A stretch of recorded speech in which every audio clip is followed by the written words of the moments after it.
Donc il y a quelques grandes règles à respecter pour que votre dossier puisse être accepté dans de bonnes conditions. La première, c'est que le projet que vous avez, il faut qu'il soit en cohérence donc, avec votre situation financière, avec vos capacités financières et votre situation personnelle.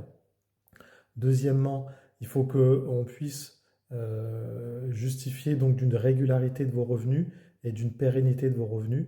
Donc que vous soyez salarié en CDI, en CDD, intérimaire ou à votre compte, voilà, tout est possible, mais il faut qu'on puisse appréhender donc une pérennité de vos revenus sur la durée. La troisième chose, il faut que le dossier ne dépasse pas 35% d'endettement, assurance comprise. Donc ça, c'est une loi.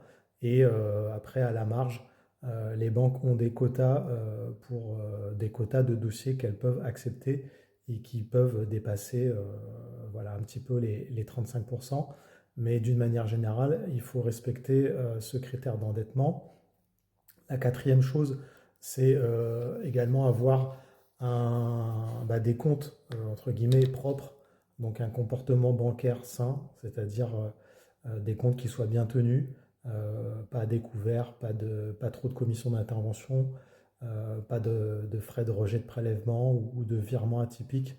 Euh, donc un comportement sain qui rassure les banques. Et cinquièmement, il faut aussi donc un minimum d'apport ou d'épargne à justifier donc pour pouvoir emprunter, puisqu'aujourd'hui les banques, d'une manière générale, demandent au moins 10% d'apport, hein, ce qui correspond aux frais nécessaires donc pour acheter un bien. Et il faut que votre apport puisse couvrir au moins ces frais. Après, sachez que au cas par cas, les banques, en fonction de votre situation, en fonction de votre projet, les banques peuvent être un peu plus souples sur tel ou tel critère. Et donc, c'est des grands principes, mais c'est pas strict. Et donc, on peut faire passer des dossiers où il n'y a pas tout à fait 10% d'apport. On peut faire passer des dossiers où on dépasse un petit peu les 35% d'endettement ou des dossiers sur lesquels on a des petits soucis sur les comptes, mais qu'on arrive à expliquer, à justifier.